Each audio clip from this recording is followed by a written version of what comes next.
안녕하세요. 소프리 짬뽕 알뜰 세트입니다. 요즘 사람들은 잘 모르겠지만 개콘이 정말 인기가 많았던 시절이 있었는데요. 2012년 2월부터 2013년 2월까지 딱 1년 동안 방영했던 용감한 녀석들이라는 코너는 굉장히 큰 인기를 모으기도 했었습니다. 그런데 해당 코너 출연진들을 더빙시키며 빌리와 용감한 녀석들이라는 만화 영화가 개봉을 하는데요. 원제는 애니멀스 유나이티드로 2010년작 독일 애니메이션인데 전혀 상관없는 빌리와 용감한 녀석들로 창시 개명당하며 개봉을 하게 됩니다. 그런데 2013년 그들이 또다시 뭉쳐 빌리와 용감한 녀석들 2의 더빙을 맡게 되었고 이렇게 개봉을 또 하는데요. 이 작품의 원제는 델리 사파리라고 하며 2012년작 인도의 애니메이션이라고 합니다. 즉 전혀 관련 없는 영화를 시리즈인 것처럼 속여 개봉한 것인데요. 그러다 2013년 개콘의 용감한 녀석들 코너가 끝이 나버렸고 이렇게 용감한 녀석들 시리즈는 끝이 나나 싶었지만 2015년 버젓이 빌리와 용감한 녀석들 3가 또 개봉을 하게 됩니다. 이번엔 용감한 녀석들 멤버들이 아닌 또 다른 개콘 출연진들을 데려다가 더빙을 시켰는데요. 이 출연진들은 도찐 개찐이라는 코너를 맡았던 사람들로 2014년에서 2015년까지 방영했던 코너라고 합니다. 이 역시 리빗이라고 하는 2014년작 말레이시아 애니메이션으로 아무런 관련도 없는 애니에 아무 관련도 없는 사람들을 데려다가 제목만 용감한 녀석들이라고 이름 붙인 혼종을 만든 건데요. 그리고 2016년엔 빌리와 용감한 녀석들 치킨 히어로라는 제목으로 또 개봉을 하게 되는데 이번엔 개콘 출연진 없이 실제 성우들을 데려다가 더빙을 시켰다고 합니다. 그래도 여자친구의 유주가 OST를 맡았었다고 하는데요. 하지만 이 영화 역시 전 시리즈와 아무런 관련이 없는 영화로 멕시코의 2015년작 치킨 영화라고 합니다. 놀랍게도 2011년엔 5탄까지 빌리와 용감한 녀석들이라는 제목으로 개봉을 하기도 했었는데요. 더 놀랍게도 2014년엔 스노우베어 구조대라는 제목으로 6탄까지 개봉을 하게 됩니다. 이쯤 되면 돈이 되니까 용감한 녀석들 제목을 계속 쓰는 게 아닌가 싶기도 합니다. 이와 비슷하게 옹박 시리즈 역시도 우리나라에선 9편이나 나왔었는데 실제 옹박 시리즈는 3편이 마지막이라고 하는데요. 나머지 6편은 옹박과 전혀 관련 없는 영화지만 그냥 태국 액션 영화라는 이유 하나만으로 그냥 수입사에서 옹박이라고 이름 붙여 개봉했다고 하네요. 이렇게 제목으로 어그로를 끌어야 그나마 흥행에 도움이 된다고 판단했을 텐데요. 여담이지만 원조 옹박 1편도 이소룡은 죽었다, 성룡은 늙었다, 이연걸은 약하다 라며 어그로성 홍보를 했다가 고인 드립은 아니다 라는 생각이 들었는지 CG는 없다, 와이어는 가라, 스턴트는 거부한다로 바꾸었다고 하네요. 어떤 분은 이 짤과 함께 당신은 탈모 빔에 맞았다며 30초 안에 자라나라 머리를 치지 않으면 짤처럼 머리가 빠집니다 라는 어그로성 글을 올렸는데요.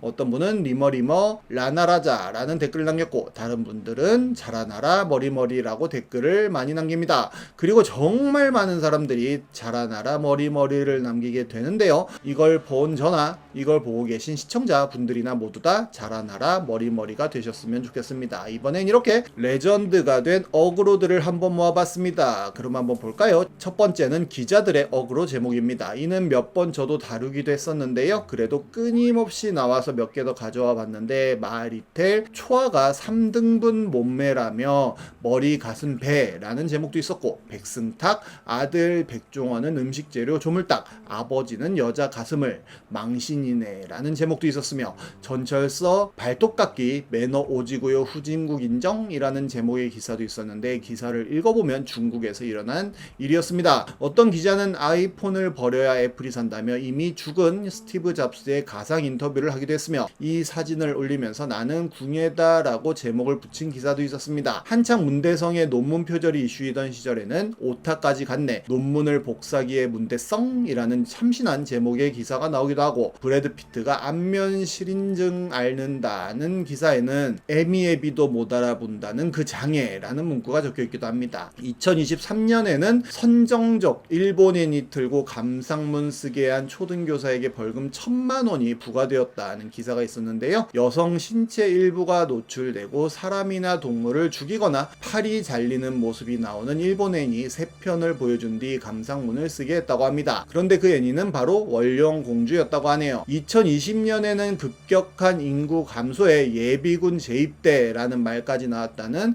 초어그로성 기사가 나오게 되는데요. 2017년에는 19금 키스씬 고백한 이엘리아, 이상형까지 화끈, 밤새 XX 할 수 있는 남자 원해 라는 제목의 기사가 나왔는데 별을 보면서 밤새 얘기할 수 있는 남자를 이상형으로 꼽았다는 내용이었습니다. 아예 잘못된 기사를 올리는 기자도 있는데요. 한예슬이 10세 남친과 웨딩 마치? 알고 보니 라는 기사가 2022년 올라왔는데 사진을 보면 한예슬이 아닌 것처럼 보였습니다. 그런데 출처를 한예슬 인스타그램으로 표시까지 하는데요. 꿋꿋하게 한예슬 인스타그램에서 퍼온 거라며 기사를 끝까지 썼는데 현재 한예슬은 10살 연하 비연예인 남친과 공개 열애 중이라며 마무리를 합니다. 하지만 이는 한예슬이 아니라 최예슬이었는데요. 이 사진들도 최예슬 인스타에 있는 것이었고 한예슬 인스타에는 그런 사진이 전혀 없다고 합니다. 이런 어그로성을 AI와 대결한 기자들도 있는데요. WBC에서 예선 탈락한 한국에 대해 어그로 끌만한 기사 제목을 5개 뽑아보라는 요청에 AI는 대실망, WBC 한국 대표팀 충격의 조기 탈락, 한국 야구 WBC에서 또 실패, 반복되는 이유는 무엇인가 등등 나름 어그로를 잘 끈다는 생각에 제목을 보여줍니다. 하지만 기자들은 달랐는데요. 한국 야구 팬들 책임은 없나? 라는 제목으로 어마어마한 어그로를 끌게 됩니다. 그리고 도쿄에 해리포터 스튜디오라는 게 생기는데 한국인들에게 관심을 끌만한 기사 제목을 4개만 뽑아달라고 AI에게 요청했는데 한국 팬들이 꿈꿔온 해리포터 월드 도쿄에 드디어 등장. 해리포터 마법이 느껴지는 도쿄 스튜디오 한국 관광객들이 대거 방문 예상 같이 조금은 식상한 답변들을 내놓는데요. 실제 기사는 세계 최대 규모 해리포터 스튜디오 서울서 3시간 거리에 들어선다 라는 제목으로 올라왔다고 합니다. 이런 기자들의 영향을 받아서인지 네티즌들 역시 어그로성 제목으로 낚시를 하는 경우들이 많은데요. 웬만큼 자극적이지 않으면 낚이지도 않으니 점점 더 자극적인 제목들이 많아지기도 했는데 콘돔 없는데 비닐 장갑 써도 될까? 라고 질문해 놓고는 저녁 골라줘 라는 글을 쓰기도 하고 재채기 했더니 목젖 튀어나오뮤 라고 써놓고는 점심으로 순댓국과 라면 중에 골라달라고도 합니다. 코로나 자가키트 보건증처럼 항문에 찌르는 거야? 라고 물어보고는 역시 저녁 좀 골라달라는 본문이 올라와 있기도 하고 팬티 어떻게 버려야 될지 몰라서 창문 밖으로 버렸는데 관리실에서 연락 왔어 라는 제목으로는 역시 잠이 안 온다며 뭘 하면 좋을지에 대한 질문이 올라옵니다.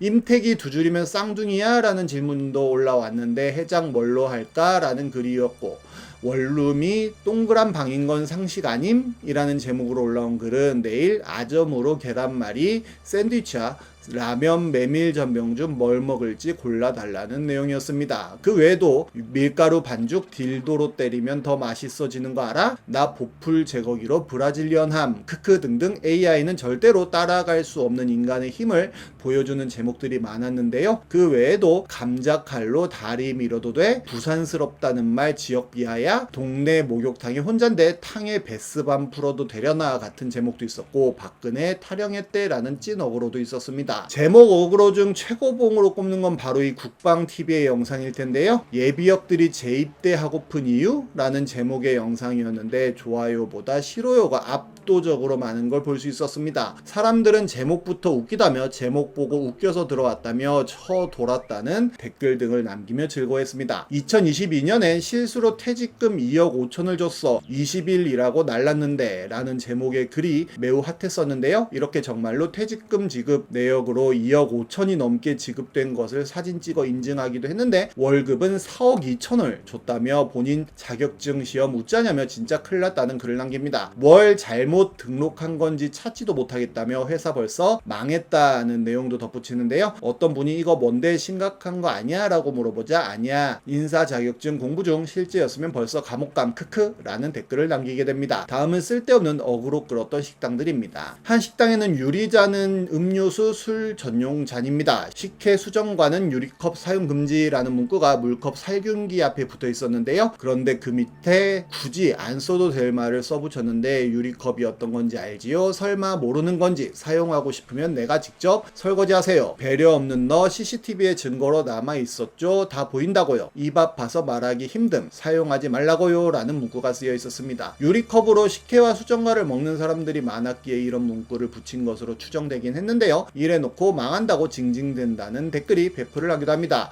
어떤 피자집에선 팁 2,000원 없으면 소스만 나간 다음에 팁을 강요했다는 사실이 밝혀지는데요. 이렇게 필수로 피자 주세요 라는 칸을 만들어 놓고는 잘 먹을게요 라고 2,000원짜리를 클릭해야만 피자를 보내줬던 건데, 이게 논란이 되며 뉴스에도 나오게 되자 피자 주세요로 2,000원을 써놓고 클릭 시 피자 소스만 제공한다는 문구로 영원히 쓰여 있었습니다. 다음은 아이 등원하는데 경비원은 에어컨 앞에 있냐며 불만 쏟아낸 학부모입니다. 한 아파트 단톡방에서 일어났던 일인데요. 한 어머니가 오늘 오전에 아이 등원시키는데 여전히 경비분께서는 시원한 에어컨 아래에 계시더라며 오늘은 앞 건물 경비 아저씨께서 대신 저희 아이를 챙겨주셨다며 덥지만 아이들을 위해 오전 시간만큼은 신경 써 주셨으면 좋겠습니다 라는 광역 어그로성 글을 남깁니다. 그러자 많은 사람들이 그 어머니를 나무랐었는데요. 경비원분들께 부탁을 할 수는 있겠지만 그건 저희가 부탁드리고 해주시면 감사해야 할 일이고, 안 해주셔도 경비실 안 에어컨에 계신 게 잘못된 일은 아니라고 생각한다는 글과 경비원들이 그런 의무가 있냐는 글, 자기 자식 소중한 거 아시면 직접 등하원시키는 게 맞지 않냐는 글 등 어머니 뼈 때리는 글들이 올라오게 됩니다. 정말 어그로의 종류도 여러 가지인 것 같네요. 지금까지 속풀이 짬뽕 알뜰 세트였습니다.